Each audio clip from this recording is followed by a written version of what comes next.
John Cena വില്ലനായി മാറുന്നു. ഈ ഒരു കാര്യം കേട്ടപ്പോൾ തന്നെ എല്ലാവരുടെ മനസ്സിലും ഉണ്ടായിരുന്നത് വലിയ വലിയ പ്രതീക്ഷകൾ തന്നെയായിരുന്നു. നമ്മളാരും സ്വപ്നത്തിൽ പോലും വിചാരിക്കാത്തൊരു കാര്യം തന്നെയായിരുന്നു ജോൺ സീനയ്ക്ക് ഈ ഒരു റിട്ടയർമെന്റ് ടൂറിൽ വില്ലനിസം കൊടുക്കുമെന്നുള്ളത്. എന്നാൽ WWE അങ്ങനെ ഒരു സാഹസത്തിന് മുതിർന്നു. പക്ഷേ അതിനുള്ള റിസൾട്ട് WWEക്ക് കിട്ടിയിട്ടുണ്ടോ? ഇല്ല എന്ന് തന്നെയാണ് എൻ്റെ അഭിപ്രായം. ജോൺ സീനയുടെ വില്ലൻ ക്യാരക്ടർ വെറും വേസ്റ്റ് ആയിരുന്നു എന്നാണ് എൻ്റെ അഭിപ്രായം. ജോൺ സീനയുടെയും WWEയുടെയും ഏറ്റവും വലിയ ഒരു ഫാനായിട്ടുള്ള ഞാൻ തന്നെയാണ് ഈ ഒരു കാര്യം പറയുന്നത്. അതിൻ്റെ കാരണങ്ങൾ എന്തൊക്കെയാണെന്ന് നിങ്ങൾക്കറിയാമോ? ഇതിനെക്കുറിച്ചിട്ടുള്ള കാര്യങ്ങളാണ് നമ്മൾ ഇന്നത്തെ വീഡിയോയിലൂടെ നോക്കാൻ വേണ്ടി പോകുന്നത്. Welcome to WWE Malayalam gossips. ഇതുവരെ നിങ്ങൾ ഈ വീഡിയോ ലൈക്ക് ചെയ്തിട്ടില്ലെങ്കിൽ ദയവായി ലൈക്ക് ചെയ്തേക്കണേ.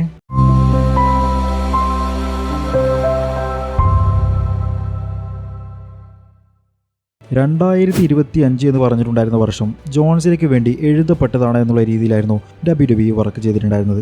2025 ജോൺ സീനയുടെ റിട്ടയർമെന്റ് ടൂർ സ്റ്റാർട്ട് ചെയ്യുമെന്നുള്ളതും 2025 ജോൺ സീനയുടെ റിട്ടയർമെന്റ് പൂർത്തിയാക്കുമെന്നുള്ളതുമായിരുന്നു എല്ലാവരും പറഞ്ഞിട്ടുണ്ടായിരുന്നത്. പക്ഷേ നമ്മൾ ആരും തന്നെ പ്രതീക്ഷിക്കാത്ത ഒരു കാര്യം തന്നെയായിരുന്നു എലിമിനേഷൻ ചാമ്പർ 2025 കിട്ടിയിട്ടുണ്ടായിരുന്നത്. ജോൺ സീന വില്ലനായി. 20 വർഷങ്ങൾക്ക് ശേഷം ജോൺ സീനയുടെ ഒരു വില്ലനിസം തന്നെയായിരുന്നു WWE കണ്ടിട്ടുണ്ടായിരുന്നത്. സൂപ്പർമാൻ വില്ലനായി മാറിയപ്പോൾ നമ്മുടെ മനസ്സിൽ എന്താണോ തോന്നുന്നത് ആ ഒരു രീതിയിലുള്ള കാര്യം തന്നെയായിരുന്നു ജോൺ സീന വില്ലനായപ്പോൾ തോന്നിയിട്ടുണ്ടായിരുന്നത്. എന്തൊക്കെയായിരിക്കും നടക്കുക എന്നുള്ളത് ആർക്കും തന്നെ പ്രെഡിക്റ്റ് ചെയ്യാൻ വേണ്ടി പറ്റില്ല. എല്ലാവരും ഇതിന്റെ അടുത്ത വീക്കുകളിലേക്ക് വേണ്ടിയിട്ട് കാത്തിരിക്കുകയായിരുന്നു. WWEയുടെ ചരിത്രത്തിൽ വെച്ച് ഏറ്റവും വലിയ ഒരു ക്യാരക്ടർ ട്വിസ്റ്റ് തന്നെയായിരുന്നു അവിടെ നടന്നിട്ടുണ്ടായിരുന്നത്.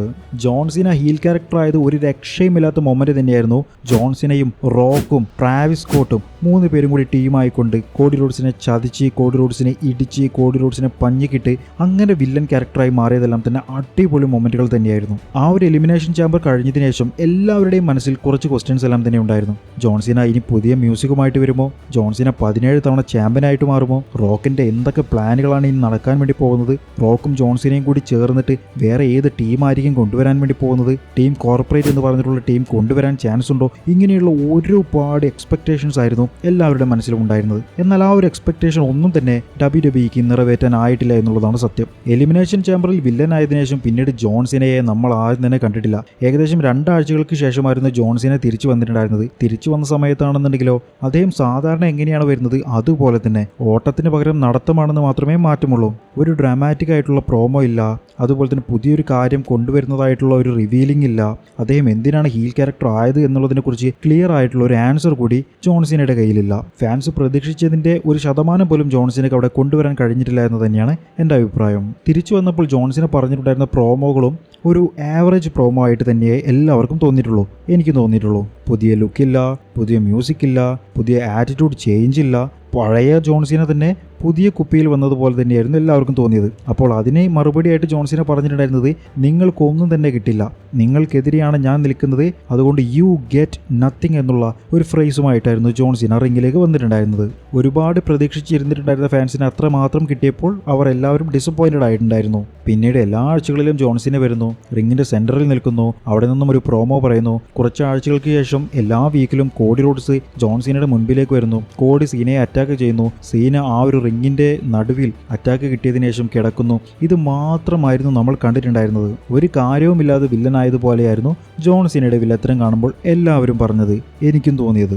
റോക്ക് തന്നെ പാറ്റ് മെക്കാഫി ഷോയിൽ വന്ന് പറഞ്ഞിട്ടുണ്ടായിരുന്നു എലിമിനേഷൻ ചാമ്പറിൽ റോക്ക് വന്നതിന്റെ ഏറ്റവും പ്രധാന കാരണം ടിക്കറ്റ് സെയിലുകൾ കൂട്ടാൻ വേണ്ടി തന്നെയായിരുന്നു എന്ന്. റോക്കിന്റെ ആദ്യത്തെ ആവശ്യം കോഡി റോഡ്സിനെ വില്ലനാക്കണമെന്നായിരുന്നു. പക്ഷേ കോഡി റോഡ്സ് ആ ഒരു ഓഫർ നിരസിക്കുകയും ആ ഒരു ഓഫർ പിന്നീട് എത്തിപ്പെട്ടത് ജോൺ സീനയുടെ കയ്യിലേക്കാവുകയും അങ്ങനെയായിരുന്നു സീന വില്ലനായി മാറിയിട്ടുണ്ടായിരുന്നത്. അതുകൊണ്ട് തന്നെയായിരിക്കണം WWEക്ക് ജോൺ സീനയെ വെച്ച് നല്ലൊരു സ്റ്റോറി ലൈൻ ബിൽഡ് ചെയ്യാൻ വേണ്ടിയിട്ടുള്ള സമയം കിട്ടാതിരുന്നിട്ടുണ്ടായിരുന്നതും. ശരിക്കും ആദ്യം ട്രിപ്പിൾ എച്ച് പ്ലാൻ ചെയ്ത് വെച്ചിട്ടുണ്ടായിരുന്നത് എന്താണെന്ന് നിങ്ങൾക്കറിയാമോ? ജോൺ സീനയ്ക്ക് ഒരു ലെജൻഡ് പ്ലാൻ കൊടുക്കാൻ വേണ്ടിയിട്ട്. അതായത് ഒരു ലെജൻഡ് WWEയിലേക്ക് തിരിച്ചു വരുന്നു, ഒരു ഹോൾ ഓഫ് ഫെയിമർ ആയിട്ട് നിൽക്കാൻ വേണ്ടി പോകുന്ന വ്യക്തി WWEയിലേക്ക് തിരിച്ചു വരുന്നു. എന്നിട്ട് 17ാമത്തെ വേൾഡ് ചാമ്പ്യൻഷിപ്പിന് വേണ്ടിയിട്ട് ഏതറ്റം വരെയും പോകുന്നു, ഏത് വ്യക്തിക്കെതിരെയും മത്സരിക്കുന്നു. എന്നിട്ട് ഏറ്റവും അവസാനം റസൽമേനിയയിൽ 17ാമത്തെ വേൾഡ് ചാമ്പ്യൻഷിപ്പ് വിജയിക്കുന്നു എന്നുള്ള രീതിയിലുള്ള ഒരു സ്റ്റോറി ലൈൻ ആയിരുന്നു ട്രിപ്പിൾ എച്ച് ജോൺ സീനയ്ക്ക് വേണ്ടി കരുതി വെച്ചിട്ടുണ്ടായിരുന്നത്. പക്ഷേ അത് TV-യിൽ കാണിക്കാൻ വേണ്ടി ട്രിപ്പിൾ എച്ചിന് കഴിഞ്ഞില്ല. കാരണം അതിനു മുൻപേ തന്നെ റോക്കിന്റെ പ്ലാനുമായിട്ട് ജോൺ സീന വില്ലനായി മാറിയിട്ടുണ്ടായിരുന്നു.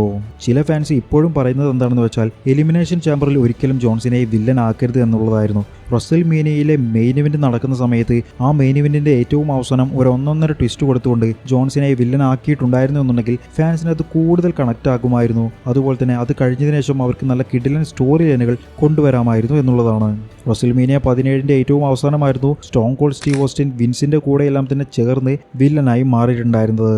പിന്നെ ഏറ്റവും പ്രധാനമായിട്ടുണ്ടായിരുന്ന മറ്റൊരു പ്രശ്നം റോക്കിന്റെ ആബ്സൻസ് തന്നെയായിരുന്നു. റോക്ക് വന്ന് ഇവരുടെ സ്റ്റോറി ലൈൻ നന്നായിട്ട് പുഷ് ചെയ്തിട്ടുണ്ടായിരുന്നു എന്നുണ്ടെങ്കിലും ആ ഒരു സ്റ്റോറി ലൈൻ മുഴുമിപ്പിക്കാൻ വേണ്ടി റോക്കിന് കഴിഞ്ഞിട്ടില്ലായിരുന്നു.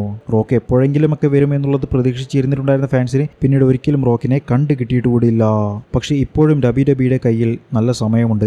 WWE വേണമെന്നുണ്ടെങ്കിൽ ഇവരുടെ സ്റ്റോറി ലൈനെ നന്നായിട്ട് ഫോക്കസ് ചെയ്യാൻ കഴിയും. അതുപോലെ അദ്ദേഹത്തിന്റെ കയ്യിലുള്ള ചാമ്പ്യൻഷിപ്പ് നല്ല രീതിയിൽ ഏതെങ്കിലും ഒരു റെസ്ലറിനെതിരെ മത്സരിച്ച് നഷ്ടപ്പെടുത്താൻ കഴിയും. അങ്ങനെ പല രീതിയിലുള്ള സ്റ്റോറി ലൈൻ ജോൺ സീനയെ വെച്ച് WWEക്ക് പ്ലാൻ ചെയ്യാവുന്നതാണ്.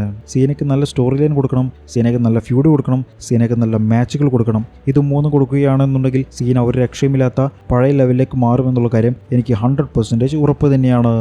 അപ്പോൾ ഇതൊക്കെയാണ് ജോൺ സീനയുടെ ഹീൽ ക്യാരക്ടറിന്റെ പ്രശ്നങ്ങളായിട്ട് ജോൺ സീന ഇപ്പോൾ വില്ലനായി മാറിയപ്പോഴുള്ള ഇഷ്യൂസ് ആയിട്ട് എനിക്ക് തോന്നുന്നത്. നിങ്ങളുടെ അഭിപ്രായത്തിൽ ജോൺ സീനയുടെ വില്ലൻ ക്യാരക്ടർ ഇനി ഇതിനേക്കാൾ അടിപൊളിയായിരിക്കുമോ അതോ ഇതിനേക്കാൾ ബിലോ ആയിരിക്കുമോ? വീഡിയോ എടുത്തോടെ കമന്റ് ചെയ്യാൻ മറക്കരുത്. ഇനിയും ഇതുപോലെയുള്ള വീഡിയോകൾക്ക് വേണ്ടിയിട്ട് ഉടനെ തന്നെ ചാനൽ സബ്സ്ക്രൈബ് ചെയ്യൂ. Thank you for watching my video.